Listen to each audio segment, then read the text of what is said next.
8 अगस्त को एक इशू था। इशू है 1 अगस्त को। रिक्वेजिशन नंबर 253 और इशू का क्वांटिटी है 100। इशू की क्वांटिटी देखिए 100 है, ठीक है। 100 ये यहाँ पे 100 हो गया। तो बैलेंस शीट में पहले का ये जो, अब बैलेंस शीट में दो चीज़ें चली गई। एक ही तारीख को बैलेंस शीट जब हम तैयार करेंगे तो क्वांटिटी क्या होगी, क्वांटिटी हमारी होगी 200 और 100। ये बैलेंस शीट में चला गया। रिमार्क्स में कुछ रिमार्क्स नहीं, इसलिए कोई रिमार्क्स नहीं लिखेंगे। फिर इसके बाद 1 अगस्त के बाद नंबर आता है 16 अगस्त का। अब जब 16 की बारी आएगी, 16 अगस्त की बारी आएगी, तो 16 अगस्त से पहले एक 11 अगस्त को इशू है। तो बच्चों 16 से पहले आप 11 अगस्त लिखेंगे। इसमें कुछ भी नहीं, 11 अगस्त को खाली जाएगा। ये कुछ भी नहीं, कुछ भी नहीं। रिक्वेजिशन नंबर है 313 बच्चों देखिए 11 अगस्त को 313। और न्यूमेरिकल में आप देखिए कि 11 तारीख को 11th को जो मटेरियल यूनिट भेजा गया है वो है 50, ठीक है। तो आप 11 तारीख को आपका जो होगा वो 11 तारीख में देखिए वो हो जाएगा यहाँ पे 50, ठीक है। फिर है 16, ये समझ में आया बच्चों। 11 तारीख न्यूमेरिकल के ऊपर जाइए, आप देखिए 11 तारीख को 313 को इशू किया गया है, परचेज नहीं हुआ है। फिर है 16 को परचेज हुआ है। 16 को परचेज हुआ है, मटेरियल नंबर है, रिक्वेजिशन नंबर 217 और क्वांटिटी है 400। और इस तारीख को कोई इशू नहीं है तो भेज दीजिए 450 बिन कार्ड में। फिर है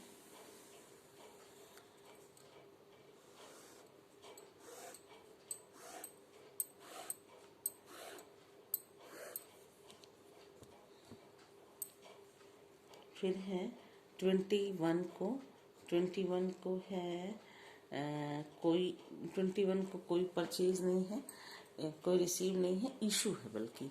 तो इशू है, इशू क्या है, रिक्वेजिशन नंबर है 415। 415 का मटेरियल कितना है, 415 का मटेरियल है 300 और 150, ठीक है।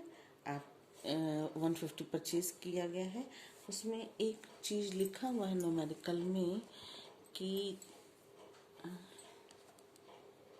रिक्वेजिशन नंबर है 415। बच्चों आपने जब 1 अगस्त को 200 मटेरियल रिसीव किया था, परचेज किया था, तो उसमें से 100 यूनिट को आपने इशू कर दिया। तो 1 अगस्त को आपने 2 ट्रांजैक्शन किया था। 1 अगस्त को आपने एक ट्रांजैक्शन किया कि 200 परचेज किया, ये परचेज किया था, और 100 उसमें से आपने बाहर भेज दिया। तो 200 में से 1 अगस्त को अब आपके पास केवल एक ही बैलेंस बचेगा। 1 अगस्त को ये जो इशू हो गया उसमें से ये केवल अब 100 बच रहा है। फिर 11 अगस्त को आपने फिर इशू कर दिया, तो ये 50 जो है इस 100 में से लेस हो गया, तो केवल 50 बचा, ठीक है।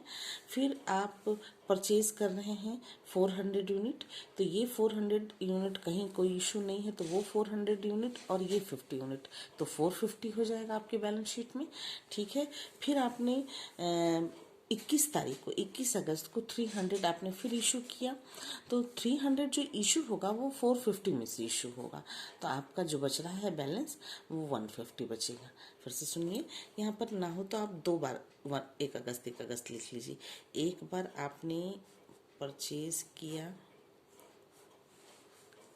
ये शो कर दीजिए, ये शो कीजिए, बच्चों इसको आप लाइन खींच के लिखेंगे तो आपको ज़्यादा अच्छा क्लियर होगा। और एक इस 117 जो है यहाँ ना लिख करके आप यहाँ लिख दीजिए 200। तो ये सीधे बैलेंस शीट में यहाँ ट्रांसफ़र हो गया 200 बैलेंस शीट में ट्रांसफ़र हो गया। क्लियर है ये 1 अगस्त को 117 नंबर का मटेरियल जो है जिसकी क्वांटिटी 200 थी उसको आपने ट्रांसफ़र कर दिया बैलेंस शीट में 1 अगस्त को ही। फिर 1 ही अगस्त को एक इशू है। इशू क्या है? 253 नंबर का जो मटेरियल है 100 जिसकी क्वांटिटी 100 यूनिट है, तो वो 100 यूनिट आप इस 200 में से इशू कर देंगे तो केवल 100 यूनिट बचेगा। ये बैलेंस शीट में ये केवल बचेगा, ये लाइन ना लिख करके ये 100 यूनिट।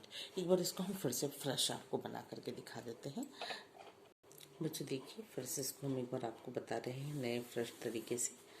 पहला है कि 1 अगस्त में 2 बार ट्रांजैक्शन हुआ है। एक बार तो आप रिसीव किए हैं 117 नंबर को और क्वांटिटी है आपकी 200, ठीक है। इसको आप बैलेंस शीट में एज इट इज़ 200 ट्रांसफ़र कर दिए, ठीक है। इस तारीख को कोई भी इशू नहीं है।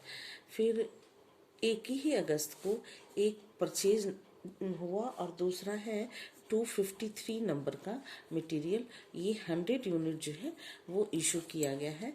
वो इस 200 में से 100 जाएगा तो यहाँ पर बच जाएगा 100 यूनिट बैलेंस, ठीक है। 1 ही अगस्त को। अब आपका है 11 अगस्त को एक इशू है। इशू क्या है? किस नंबर का मटेरियल? 313 नंबर का मटेरियल है और क्वांटिटी इसकी जो है इशू की वो है 50। तो इस 100 में से 50 को लेस कर देंगे तो इस तारीख को बच जाएगा 50। फिर है 16th को फिर एक मटेरियल परचेज किया गया जिसका कि नंबर है 217 और क्वांटिटी है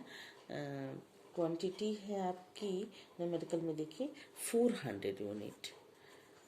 फिर कोई इशू नहीं है इस तारीख को, तो ये 50 पहले से बचा हुआ था और ये 400, दोनों का आप जोड़ करके यहाँ पर 450 कर देंगे। फिर आपका 21 को एक इशू है, नॉट अ परचेज, इशू है पर किस नंबर का है? 415 नंबर है और क्वांटिटी है 300। जब 300 आप इसमें से 300 को जब लेस कर देंगे तो बैलेंस में बचेगा 150, ठीक है। फिर इसके बाद है 26 तारीख को 26 को मटेरियल नंबर 317 है और 200 क्वांटिटी है, यूनिट है और आपका कोई इशू नहीं है। तो ये 150 पहले से जो बचा था वो और ये 200, तो यहाँ पर हो जाएगा 350 यूनिट, ठीक है। फिर है 27 तारीख को 27 को है, कोई इशू नहीं, कोई परचेज नहीं है, 515 में 15 यूनिट जो है इशू है, तो इसमें से आप 50 को लेस कर देंगे तो यहाँ 300 बचेगा। फिर है आपका 30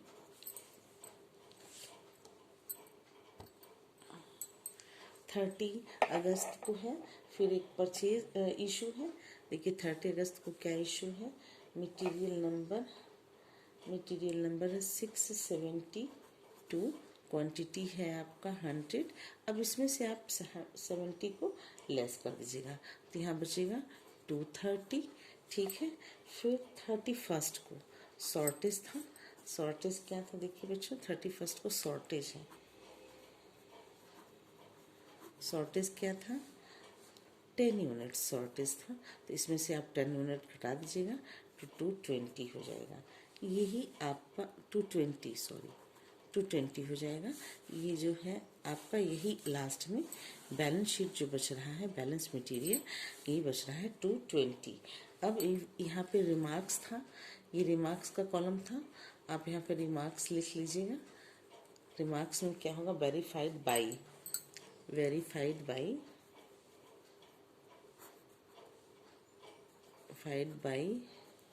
अब जिसके द्वारा वेरीफाइड किया गया हो, चाहे वो स्टोर कीपर हो, चाहे अकाउंटेंट हो, चाहे कोई भी वेरीफाई कर सकता है, ठीक है। ये इसमें एक ऊपर डिस्क्रिप्शन लिख दीजिएगा कि मटेरियल का क्या डिस्क्रिप्शन है, ये लिखिएगा। ऐसे से करके। फिर है store laser folio number, store laser number आप लिखेंगे।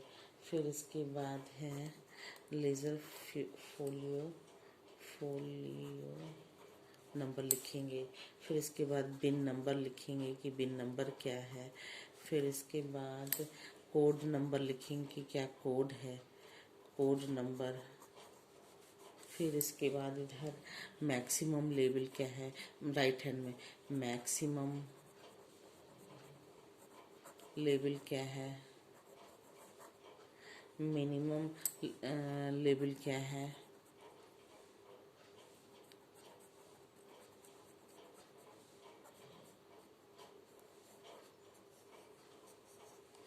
फिर है रीऑर्डर लेवल क्या है।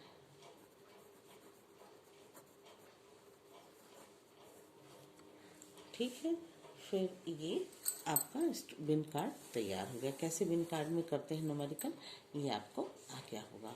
कहीं कोई दिक्कत नहीं होगी बच्चों, दिक्कत होगी तो हमसे आप फिर कंसल्ट कीजिए। मुझे नेक्स्ट टॉपिक है आपका इसी में कि कैसे डिटर्मिनेशन किया जाए स्टॉक लेवल का। तो determination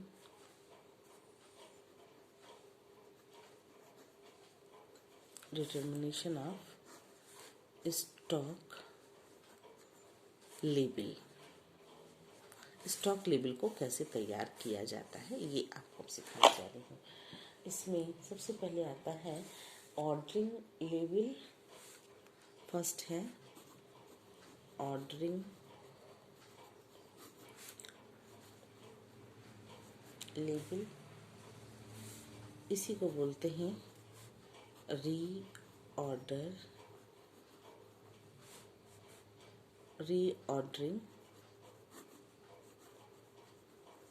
label, ordering label, reordering label.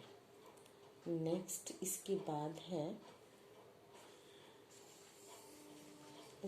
क्या होता है ये भी आपको बताती हूँ। दूसरा है इसका फॉर्मूला भी आपको लिखाऊंगी कि ऑर्डरिंग लेबल का फॉर्मूला क्या होता है, इसके लिए जगह छोड़ दीजिए। फिर इसके बाद सेकंड आता है, सेकंड है minimum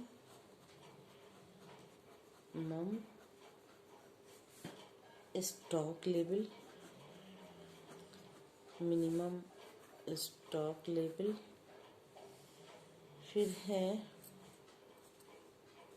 third minimum stock level,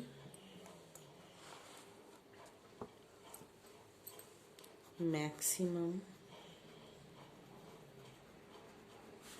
stock level. Fourth है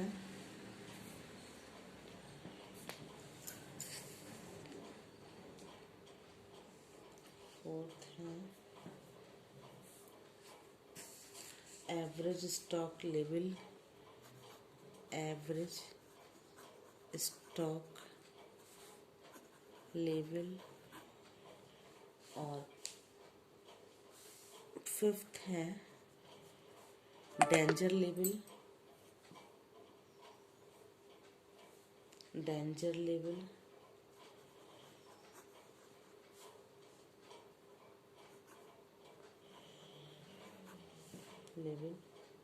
ये 5 लेवल्स हैं। अब इस 5 लेवल में कौन क्या है ये हमको आपको बताना है।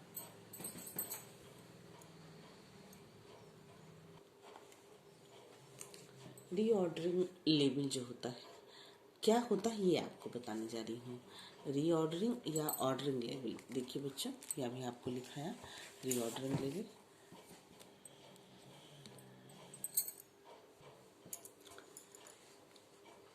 जो स्टॉक को जब डिटरमाइन किया जाता है उसके लेवल को, तो कहने का मतलब कि मटेरियल पर एक इफ़ेक्टिव कंट्रोल करने के लिए डिफरेंट टाइप्स के जो मटेरियल परचेज किए जाते हैं तो उनके बीच में एक कोऑर्डिनेशन डेवलप करने के लिए किसको ज़्यादा रखा जाए किसको कम रखा जाए, और जो सप्लाई है और जो सप्लाई का में जो मनी इन्वॉल्व होती है उन सबको भी कंट्रोल करने के लिए इसकी ज़रूरत पड़ती है। तो सबसे पहले ही आता है ऑर्डरिंग लेवल और रीऑर्डर लेवल।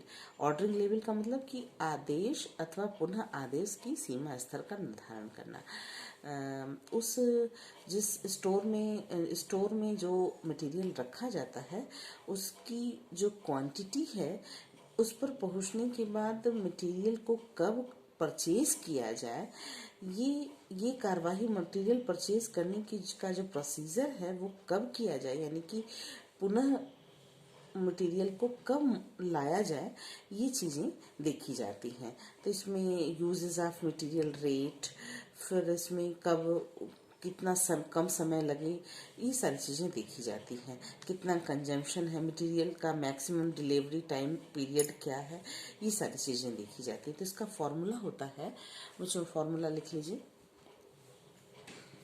रीऑर्डर लेवल, इसका फॉर्मूला होता है reorder level is equal to maximum consumption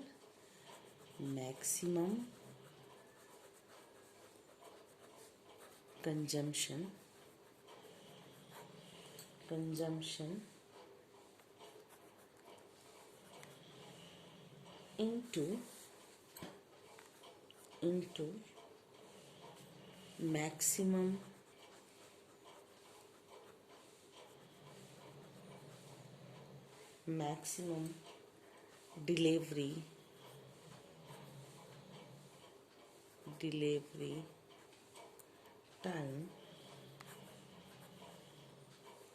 maximum delivery time, or reorder period। फिर है नेक्स्ट रीऑर्डर लेवल। जो reorder level maximum, ordering level और रीऑर्डर लेवल फॉर्मूला एक ही होता है। एक इसको इस तरीके से भी, एक तरीके से और भी निकाला जा सकता है। Maximum stock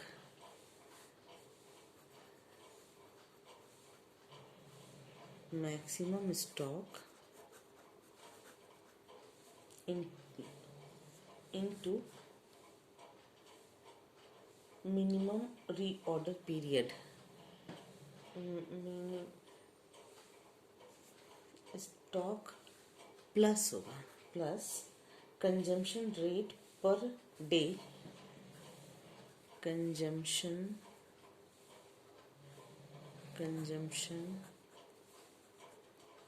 rate per day plus into lead time. ये इसका एक फॉर्मूला ये भी होता है, ठीक है। फिर इसके बाद है न्यूनतम stock, minimum stock level. Minimum stock level का फॉर्मूला है minimum stock is equal to reorder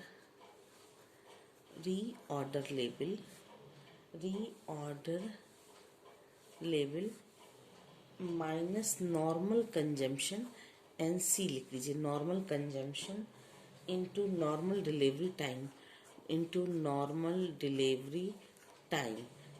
normal consumption reorder level minus normal consumption, बच्चों नॉर्मल कंजम्पशन है, और ये है NDT, ये T है। NDT का मतलब नॉर्मल डिलीवरी टाइम, लिख लीजिएगा, नॉर्मल डिलीवरी टाइम।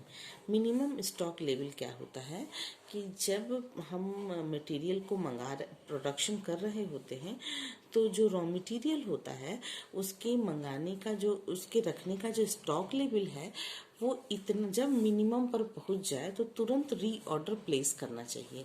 तो मिनिमम स्टॉक लेवल को इज इक्वल टू होता है reorder level minus normal consumption into normal delivery time. Normal NDT का मतलब होता है नॉर्मल डिलीवरी टाइम। आपको तुरंत उसके बाद नॉर्मली मैक्सिमम लेवल के आते ही डिलीवरी शुरू कर देना चाहिए। तो जो रीऑर्डर लेबल है वो उसमें से normal consumption into normal delivery time multiply करने के बाद जो घटा दीजिएगा तो जो आएगा वो आएगा मिनिमम स्टॉक लेबल। और मिनिमम स्टॉक लेबल के बाद का जो लेबल है वो डेंजर लेबल होता है। अभी हम इसको आपको समझाते हैं। पहले मिनिमम लेबल क्या होता है। मिनिमम लेबल पहुंचने पर इसके बाद मिनिमम के बाद जो होगा वो खतरा पैदा हो जाएगा, इसलिए जैसे ही स्टॉक मिनिमम पर पहुंचे प्रोडक्शन रुकने ना पाए तुरंत री ऑर्डर प्लेस किया जाता है। इसके बाद आती है बारी मैक्सिमम स्टॉक लेवल की। मैक्सिमम स्टॉक लेवल का फॉर्मूला क्या है बच्चों, लिख लीजिए जरा। मैक्सिमम नॉर्मल कंजम्पशन अगर न्यूमेरिकल में न दिया हो तो आप कैसे निकालिएगा ये भी अभी हम आपको सिखा देंगे। पहले तो देखिए मैक्सिमम स्टॉक लेवल कैसे निकाला जाता है। मैक्सिमम स्टॉक लेवल ये है maximum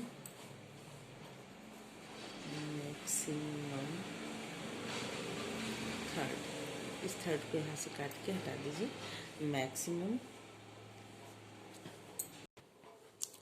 maximum stock level is equal to reorder level plus reorder quantity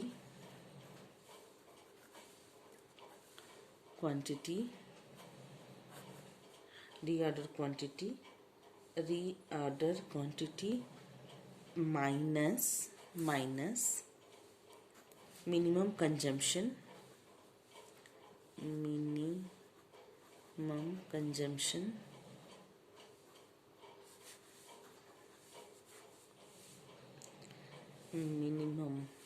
यहाँ पे एम कंजम्पशन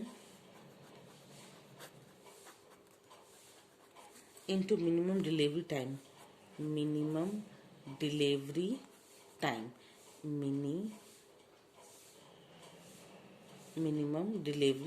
टाइम।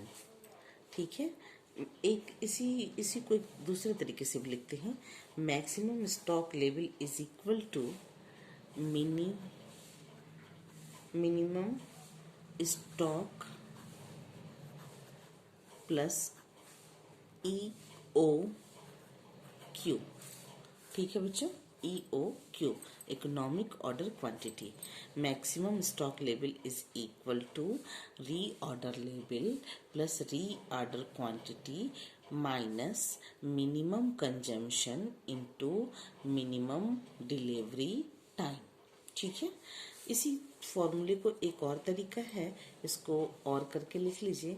और maximum stock level is equal to minimum stock plus EOQ